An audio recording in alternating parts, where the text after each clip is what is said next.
அனைவருக்கும் வணக்கம் நண்பர்களே. இன்று நம்மளுடைய சேனல் 20,000 சப்ஸ்கிரைபரை கடந்து சென்று கொண்டிருக்கிறது. அதனால் சப்ஸ்கிரைப் பண்ண அனைத்து நண்பர்களுக்கும் நன்றி தெரிவிச்சுக்கிறேன். அதே மாதிரி புதிதாக நம்மளுடைய சேனலை சப்ஸ்கிரைப் பண்ணாமல் வீடியோ பார்த்து கொண்டிருக்கும் நண்பர்கள் மறக்காமல் நம்மளுடைய சேனலை சப்ஸ்கிரைப் பண்ணுங்கள், லைக் பண்ணுங்கள், பெல் ஐக்கனை கிளிக் பண்ணுங்கள். தொடர்ச்சியாக உங்களுடைய ஆதரவை நம்மளுடைய சேனலுக்கு கொடுங்க. அப்பனா தான் நீங்கள் எதிர்பார்க்குற மாதிரியான முக்கிய செய்திகளை நான் தினமும் வீடியோவின் மூலமாக உங்களிடம் கொண்டு வந்து சேர்க்க முடியும்.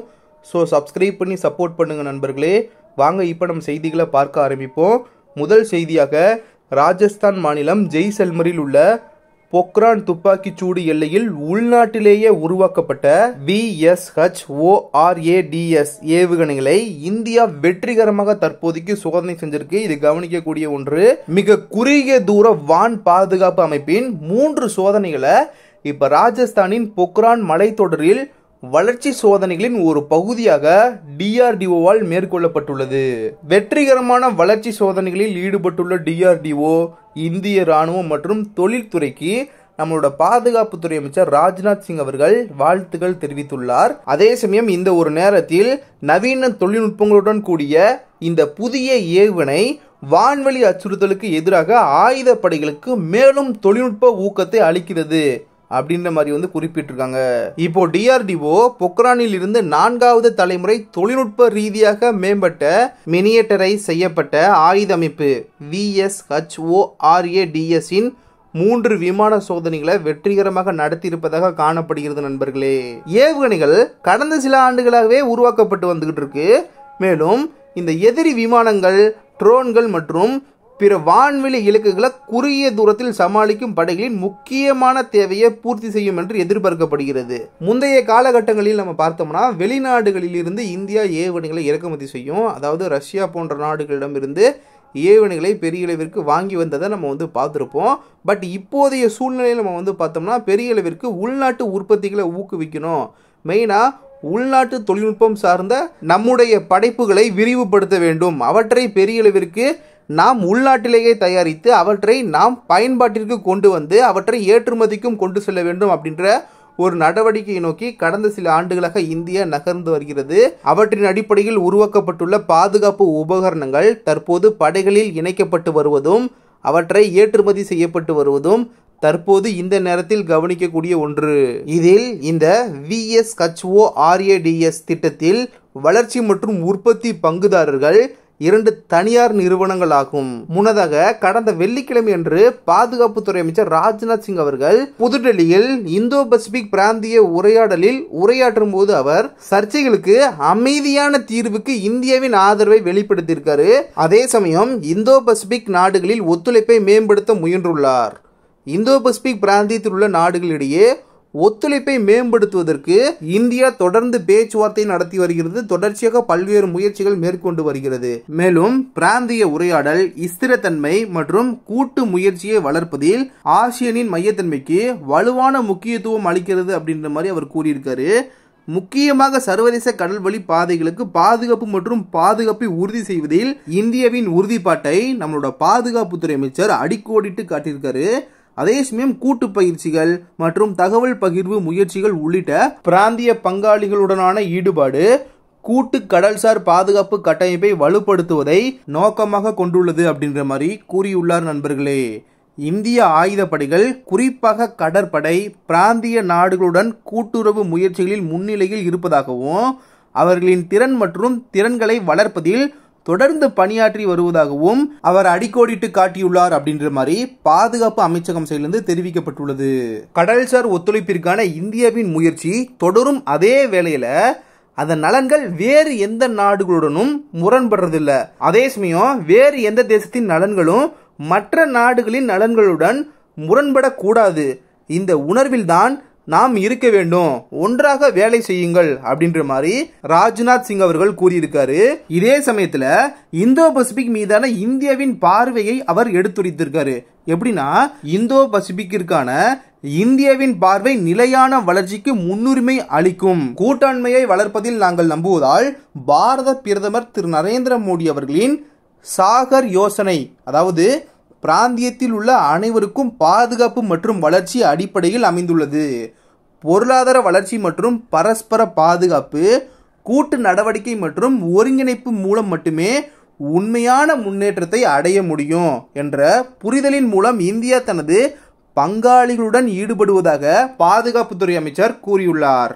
இந்த முயற்சிகள் காரணமாக இந்தியா பிராந்தியத்தில் நம்பகமான மற்றும் விருப்பமான பாதுகாப்பு பங்காளியாகவும் முதல் பதிலளிப்பவராகவும் கருதப்படுகிறது என்று அவர் கூறினார். நண்பர்களே, அடுத்த செய்தியாக இஸ்ரேல் ஈரான் விவகாரத்தில் எந்தெந்த நாடுகள் யார் யாருக்கு ஆதரவு தராங்க, இந்தியாவோட நிலைப்பாடு என்ன அப்படின்றத பற்றி இப்ப நம்ம பார்க்க ஆரம்பிப்போம். ஹமாஸ் மற்றும் ஹிஸ்புல்லா அமைப்பினர் மீதான தாக்குதலுக்கு நேரடியாக இஸ்ரேல் மீது ஈரான் ஏவுகணை தாக்குதலை நடத்தியதை நம்ம பார்த்துருப்போம். இதனால மத்திய கிழக்கில் தொடர்ந்து ஒரு பதற்றமான சூழல் நிலவி வந்துகிட்டு இருக்கு. இவற்றையெல்லாம் பார்த்துவிட்டு மூன்றாவது உலக போர் வெடிக்கிறதா அப்படின்ற கேள்வியும் தற்போதைக்கு உலா வந்துகிட்டு இருக்கு. இதற்கிடையில தான் மல்லு கட்டி நிற்கும் இஸ்ரேல் மற்றும் ஈரானுக்கு ஆதரவாக எந்தெந்த நாடுகள் இருக்கின்றன என்பது பற்றியும், இந்த விவகாரத்தில் இந்தியாவோட நிலைப்பாடு என்ன என்பது பற்றியும் முக்கியமான பரபரப்பு தகவல் வெளியாகிருக்கு. இதில் இன்னும் ஒரே ஒரு நாள் தான் இருக்கு. என்னன்னா, இன்றைக்கு 6ஆம் தேதி, நாளை பிறந்து விட்டால் காசா மீது இஸ்ரேல் போர் தொடங்கி ஓராண்டு முடிவடைந்து விடும். அதாவது கடந்த ஆண்டு அக்டோபர் 7ஆம் தேதி அப்பதான் பாலஸ்தீனத்தின் காசா பகுதியில் செயல்பட்டு வந்த ஹமாஸ் அமைப்பினர் இஸ்ரேல் மீது ஏவுகணை தாக்குதல் நடத்தியதோடு எல்லை தாண்டி வந்த இஸ்ரேலியர்களை பிணை கைதிகளாக பிடித்து சென்றனர். இதற்கு அப்புறமாகத்தான் இஸ்ரேல் பிரதமர் நெதன்யாகு அவர்கள் போரை அறிவித்தார். அன்று தொடங்கிய இந்த போர் இன்னும் முடிவுக்கு வந்தபாடில்ல.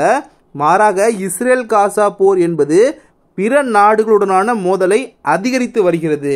அந்த வகையில தான் இஸ்ரேல் மற்றும் லெபனானின் ஹிஸ்புல்லா அமைப்பினர் இடையே ஏற்பட்டுள்ள மோதல் என்பது தற்போது இஸ்ரேல் ஈரான் என உருமாறி நிற்கிறது. நண்பர்களே, ஹமாஸ் ஹிஸ்புல்லா அமைப்புகள் ஈரான் ஆதரவில் செயல்பட்டு வருவது நம்ம எல்லாருக்குமே தெரிந்த ஒன்று. இதில் இஸ்ரேல் இந்த அமைப்புகள் மீது தாக்குதல் நடத்தி தலைவர்கள் மற்றும் தளபதிகளை கொள்வதால் ஈரான் நேரடியாக களமிறங்கியிருப்பதாக பார்க்கப்படுது. தற்போது முதல் கட்டமாக இஸ்ரேல் மீது ஈரான் 200 ஏவுகணைகளை ஏவி தாக்குதல் நடத்தியுள்ளது என்பது இப்போதைக்கு பெரிய அளவிற்கு பரபரப்பாக பேசப்பட்டு வந்துகிட்டு இருக்க ஒரு விஷயம்.